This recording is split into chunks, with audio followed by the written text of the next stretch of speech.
Hi everyone, welcome to Halnoor home kitchen. ನಾವೆಲ್ಲರೂ ಸಾಮಾನ್ಯವಾಗಿ ಹೋಟೆಲ್ಗಳಿಗೆ ಹೋದ್ರೆ ಅಥವಾ ರೆಸ್ಟೋರೆಂಟ್ಗಳಿಗೆ ಹೋದ್ರೆ ಈ ರೋಟಿ ಅಥವಾ ನಾನ್ ಜೊತೆಗೆ ಪನ್ನೀರ್ ಬಟರ್ ಮಸಾಲ ತಗೋತೀವಲ್ವಾ. ತುಂಬಾನೇ ಇಷ್ಟ ಆಗುತ್ತೆ ಎಲ್ಲರಿಗೂ, ಎಸ್ಪೆಷಲಿ ಮಕ್ಕಳಿಗಂತೂ ಪನ್ನೀರ್ ಬಟರ್ ಮಸಾಲ ಸಖತ್ ಇಷ್ಟ ಆಗುತ್ತೆ. ಮನೆಯಲ್ಲೇ ಹೋಟೆಲ್ ಸ್ಟೈಲ್ ಅಲ್ಲಿ ಅಥವಾ ಡಾಬಾ ಸ್ಟೈಲ್ ಅಲ್ಲಿ ರುಚಿಯಾಗಿ ಈಸಿಯಾಗಿ ಮಾಡೋದು ಹೇಗೆ ಅಂತ ತೋರಿಸ್ಕೊಡ್ತಿದೀನಿ ಇವತ್ತು.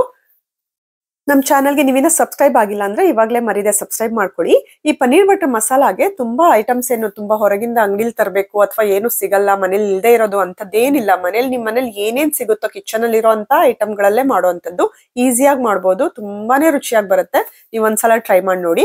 ಇದಕ್ಕೆ ನಾನು ಮೊದಲು ಒಂದು ಮಸಾಲ ಮಾಡ್ಕೋಬೇಕು, ಒಂದು ಮಸಾಲ ರುಬ್ಕೊಂಡು ಇಟ್ಕೋಬೇಕು. ಅದಕ್ಕೋಸ್ಕರ 1 ಟೇಬಲ್ ಸ್ಪೂನ್ ಎಣ್ಣೆ ಹಾಕಿದೀನಿ ಒಂದು ಪ್ಯಾನ್ ಅಲ್ಲಿ.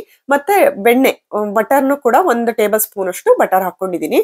2 ಕರಗದ್ಮೇಲೆ ಇದಕ್ಕೆ ನಾನು ಒಂದು 4 ರಿಂದ 5 ಲವಂಗ, 1 ಇಂಚ್ ಅಷ್ಟು ಚಕ್ಕೆ, 2 ಏಲಕ್ಕಿ ಅಷ್ಟನ್ನು ಹಾಕೊಂಡು ಅದನ್ನ ಹುರ್ಕೋಬೇಕು. ಒಂದ್ 5 ಸೆಕೆಂಡ್ ಕೈಯಾಡಿಸಿ.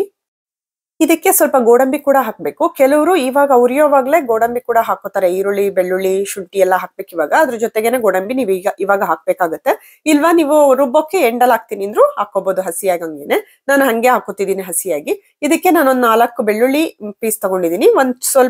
ಒಂದೂವರೆ ಇಂಚ್ ಅಷ್ಟು ಶುಂಠಿನ ಚಿಕ್ಕ ಕಟ್ ಮಾಡ್ಕೊಂಡು ಅದನ್ನ ಕೂಡ ಹಾಕೋತಾ ಇದ್ದೀನಿ. ಇದನ್ನ 2 ಸೆಕೆಂಡ್ ಕೈ ಆಡಿಸ್ಬಿಟ್ಟು ಆನಿಯನ್ ಹಾಕ್ತಿದ್ದೀನಿ. ಒಂದು ದೊಡ್ಡದು ಬಿಗ್ ಸೈಜ್ ಇತ್ತು ಸ್ವಲ್ಪ, ಅದನ್ನ ಸ್ಲೈಸಸ್ ತರ ಕಟ್ ಮಾಡ್ಬಿಟ್ಟು ಅದನ್ನ ಕೂಡ ಹಾಕ್ತಾ ಇದ್ದೀನಿ. ಆನಿಯನ್ ಎಲ್ಲ ಸ್ವಲ್ಪ ಸಾಫ್ಟ್ ಆಗ್ಲಿ. ಸಾಫ್ಟ್ ಆದ್ಮೇಲೆ ಇದು ಟೊಮೊಟೊ ಹಾಕ್ಬೇಕಾಗತ್ತೆ. ಈ ನಾರ್ತ್ ಇಂಡಿಯನ್ ಕರಿಗಳಿಗೆಲ್ಲ ಏನೇ ಮಾಡಿದ್ರು ಯೂಶಲಿ ನಾಟಿ ಟೊಮೊಟೊ ಅಷ್ಟು ಚೆನ್ನಾಗಿರಲ್ಲ. ಉಳಿ ಟೊಮೊಟೊ ಹಾಕಿದ್ರೆ ಅಷ್ಟು ಚೆನ್ನಾಗಿರಲ್ಲ. ಸೊ ಹೈಬ್ರಿಡ್ ಬರುತ್ತಲ್ಲ ಅದನ್ನೇ ಹಾಕೊಳ್ಳಿ. ನಾನಿವತ್ತು 2 ಟೊಮೊಟೊ, ದೊಡ್ಡ ಸೈಜ್ದು 2 ಟೊಮೊಟೊ ತಗೊಂಡಿದ್ದೀನಿ. ಸ್ವಲ್ಪ ದೊಡ್ಡದಾಗೆ ಕಟ್ ಮಾಡ್ಕೊಂಡ್ರು ಪರವಾಗಿಲ್ಲ, ಅದ್ ಬೆಂದ್ಮೇಲೆ ರುಬ್ಬಕ್ ಹಾಕೊಳ್ಳೋದಲ್ವಾ, ಸೊ ಪರವಾಗಿಲ್ಲ. ಸೊ ಸ್ಲೈಸಸ್ ತರ ಕಟ್ ಮಾಡ್ಬಿಟ್ಟು ಹಾಕ್ತಾ ಇದ್ದೀನಿ. ಟೊಮೊಟೊ ಎಲ್ಲ ಸ್ವಲ್ಪ ಸಾಫ್ಟ್ ಆಗಿ ಬೇಯಬೇಕು. ಅಲ್ಲಿವರೆಗೂ ಒಂದು ನಿಮಿಷ ಕೈ ಆಡಿಸ್ಬಿಟ್ಟು ಲಿಡ್ ಮುಚ್ತಿದ್ದೀನಿ. ಮುಚ್ಚಳ ಮುಚ್ಚಿ ಬೇಯಿಸಿದ್ರೆ ಬೇಗ ಬೇಯುತ್ತೆ ಅಂತ ಅಷ್ಟೇ. ಮಧ್ಯೆ ಕೈ ಆಡಿಸ್ತೀರಿ. ಸ್ವಲ್ಪ ಡ್ರೈ ಅನ್ಸಿದ್ರೆ ನಿಮ್ಗೆ ಏನಾದ್ರು ಬೇಯಿಸೋವಾಗ 1 ಕಪ್ ನೀರ್ ಕೂಡ ಹಾಕ್ಬೋದು. ಟೊಮೊಟೊ ಅಲ್ಲಿ ರಸ ಚೆನ್ನಾಗಿದ್ರೆ ಅದೇನ್ ಒತ್ತಲ್ಲ. ಇಲ್ಲ ಡ್ರೈ ಅನ್ಸುತ್ತೆ ಅಂದ್ರೆ ಒಂದ್ ಸ್ವಲ್ಪನು ನೀರ್ ಹಾಕ್ಬಿಟ್ಟು ಬೇಯಿಸ್ಕೊಳ್ಳಿ, ಚೆನ್ನಾಗಿ ಬೇಯುತ್ತೆ. ನಾನು ಇಲ್ಲಿ ಲಿಡ್ ಮುಚ್ಚಿ 3-4 ನಿಮಿಷ ಬಿಟ್ಟಿದ್ದೆ. ಬೆಂದಿದೆ, ಅರ್ಧ ಮುಕ್ಕಾಲ್ ಬೆಂದಿದೆ. ಇನ್ನೊಂದ್ ಸ್ವಲ್ಪ ಬೇಯಬೇಕು. ಇನ್ನೊಂದ್ ಸ್ವಲ್ಪ ಲಿಡ್ ಮುಚ್ಚಿಬಿಟ್ಟು ಮತ್ತೆ ಬೇಯಿಸ್ತೀನಿ. ಈ ತರ ಮಸಾಲ ರುಬ್ಕೊಂಡು ಬೇಕಾದ್ರೆ ನೀವೀಗ ರಾತ್ರಿ ಅಡಿಗೆ ಮಾಡೋದಾದ್ರೆ ಬೆಳಗ್ಗೆ ಅಥವಾ ಮಧ್ಯಾಹ್ನ ಯಾವಾಗಾದ್ರೂ ಮುಂಚೆನೆ ರುಬ್ಬಿ ಫ್ರಿಡ್ಜ್ ಅಲ್ಲಿ ಇಟ್ಕೋಬಹುದು ಮಸಾಲ. ಆಮೇಲೆ ಇಮ್ಮಿಡಿಯೇಟ್ ಬೇಗ ಮಾಡ್ಕೊಳಕ್ಕೆ ಪಲ್ಯ ಬೇಗ ಆಗುತ್ತೆ. ಯಾರು ಗೆಸ್ಟ್ ಮನೆಗೆ ಬರ್ತಾರೆ ಅಂದ್ರೆ, ಏನಾದ್ರು ಪಾರ್ಟಿ ಫಂಕ್ಷನ್ ಇದ್ರೆ ಮುಂಚೆನೆ ಮಸಾಲ ರುಬ್ಬಿಟ್ಕೋಬಹುದು. ಅವಾಗ ಈಸಿಯಾಗಿ ಬೇಗ ಆಗುತ್ತೆ. ಇಲ್ಲಿ ನೋಡಿ ಟೊಮೊಟೊ ಎಲ್ಲ ಚೆನ್ನಾಗಿ ಬೆಂದಿದೆ. ಇದನ್ನ ಇವಾಗ ತಣ್ಣಗಾಗಕ್ ಬಿಟ್ಟಿದ್ದೆ. ತಣ್ಣಗಾದ್ಮೇಲೆ ಮಿಕ್ಸಿ ಜಾರ್ಗೆ ಹಾಕೋತಾ ಇದ್ದೀನಿ.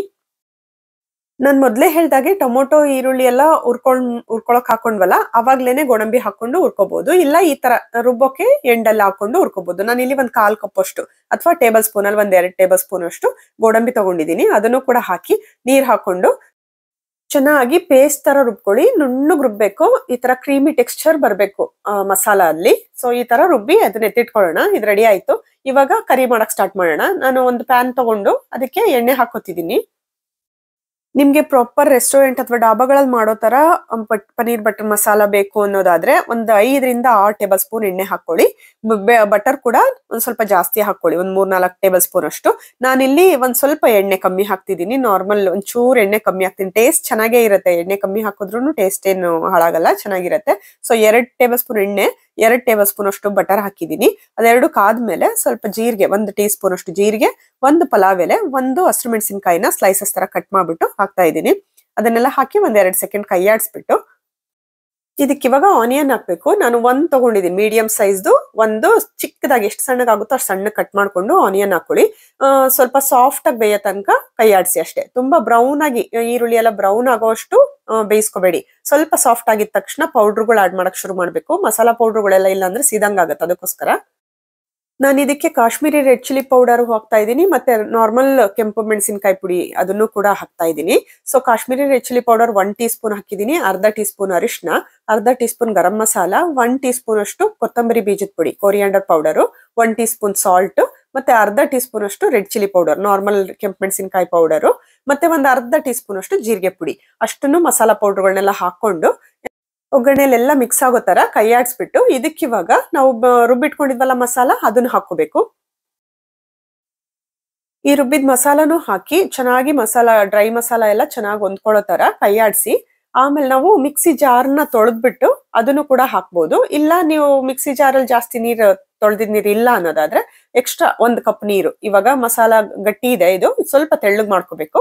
ಸೊ 1 ಕಪ್ ನೀರು ನೋಡಿ ಎಕ್ಸ್ಟ್ರಾ ಹಾಕೋಬಹುದು. ಒಂದು 150 200 ml ಅಷ್ಟು ನೀರ್ ಹಾಕೊಳ್ಳಿ.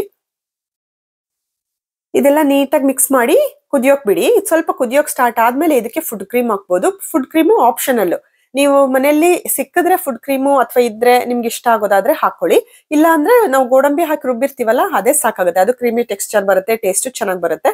ಸೊ ನೀವ್ ಎಕ್ಸ್ಟ್ರಾ ಬೇಕಂದ್ರೆ ಕ್ರೀಮಿ ಟೆಕ್ಸ್ಚರ್ ಸ್ವಲ್ಪ ಫುಡ್ ಕ್ರೀಮ್ ನ 2 ಟೇಬಲ್ ಸ್ಪೂನ್ ಅಷ್ಟು, ತುಂಬಾನು ಜಾಸ್ತಿ ಬೇಡ, 2 ಟೇಬಲ್ ಸ್ಪೂನ್ ಅಷ್ಟು ಹಾಕೊಂಡು ಅದನ್ನು ಕೂಡ ನೀಟಾಗಿ ಮಿಕ್ಸ್ ಮಾಡಿ ಕುದಿಯೋಕ್ ಸ್ಟಾರ್ಟ್ ಆದಾಗ ಇದಕ್ಕೆ ಪನ್ನೀರ್ ಹಾಕ್ಬೇಕಾಗತ್ತೆ. ಇವತ್ತಿನ ಕರಿಗೆ ಪನ್ನೀರು 300 ಗ್ರಾಮ್ ಅಷ್ಟು ತಗೊಂಡಿದೀನಿ. ಕ್ಯೂಬ್ ತರ ಈ ತರ ಬಿಗ್ ಸೈಜ್ ಅಲ್ಲಿ ಕಟ್ ಮಾಡಿ ಇಟ್ಕೊಂಡಿದೀನಿ. ನಿಮ್ಗೆ ಯಾವ ಶೇಪ್ ಅಲ್ಲಿ ಸೈಜ್ ಅಲ್ಲಿ ಬೇಕು ಕಟ್ ಮಾಡಿ ಇಟ್ಕೊಳ್ಳಿ.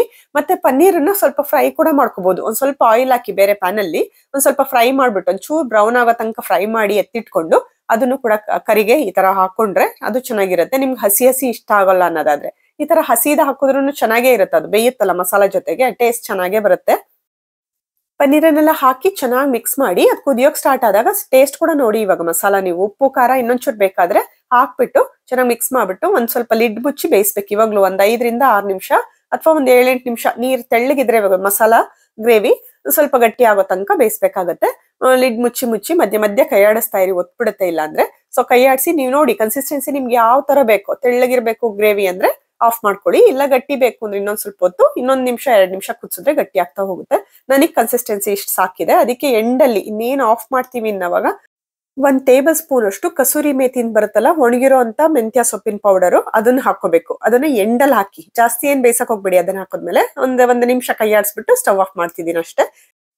ಪನ್ನೀರ್ ಬಟರ್ ಮಸಾಲ ರೆಡಿ ಆಯ್ತು. ತುಂಬಾ ಈಸಿಯಾಗಿ ಕ್ವಿಕ್ ಆಗಿ ರುಚಿಯಾದಂತ ಒಂದು ಒಳ್ಳೆ ಕರಿ ಮಾಡ್ಕೋಬಹುದು. ನೀವು ಖಂಡಿತ ಮನೇಲಿ ಒಂದ್ಸಲ ಟ್ರೈ ಮಾಡಿ ನೋಡಿ. ನಿಮ್ ಮನೇಲಿ ದೊಡ್ಡವ್ರಿಗೆ ಮಕ್ಳಿಗೆ ಪ್ರತಿಯೊಬ್ಬರಿಗೂ ಇಷ್ಟ ಆಗುತ್ತೆ. ಈ ವಿಡಿಯೋ ಇಷ್ಟ ಆಗಿದ್ರೆ ಪ್ಲೀಸ್ ಲೈಕ್ ಶೇರ್ ಸಬ್ಸ್ಕ್ರೈಬ್ ಮಾಡೋದು ಮರಿಬೇಡಿ. ಮುಂದಿನ ಒಂದು ಒಳ್ಳೆ ರೆಸಿಪಿ ಜೊತೆ ಸಿಗ್ತೀನಿ. ಅಲ್ಲಿವರೆಗೂ ಟೇಕ್ ಕೇರ್ ಎವ್ರಿವನ್. ಬಾಯ್.